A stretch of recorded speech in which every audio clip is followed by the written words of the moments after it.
সবসময় একটা অভিযোগ আসে, আমাদের মিডিয়ার ভাইরাও সবসময় এটা কভার করেছেন বা দেখেছেন, আমাদের জলে সবসময় এটা বন্যার মতো পরিস্থিতি হয়ে যায় টিএমসির মধ্যে, এটা নিয়ে আলোচনা হয়।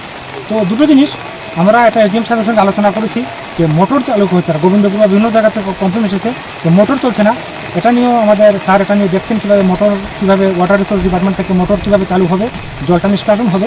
আর আরেকটা কথা আমি বলতে চাই, যতই কাজ হোক, যতই আমাদের ড্রেনের এখানে পরিষ্কার করার জন্য যতই কাজ হোক, কিন্তু যেহেতু আমাদের ত্রিপুরা ভারতবর্ষের মধ্যে অ্যালকোহল কনজাম্পশনের 3 নম্বরের মধ্যে আছে এবং আমাদের রোজ 3000 মদের বোতল আমরা দেখেছি নালার থেকে এখান থেকে উঠাতে হয়, এবং কোল্ড ড্রিঙ্কের বোতল, জলের বোতল।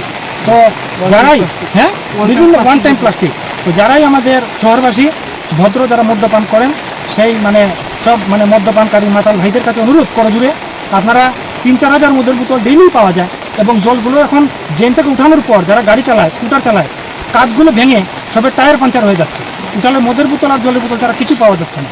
আপনারা মদ্যপান করুন, কিন্তু ডাস্টবিনে ফেলবেন।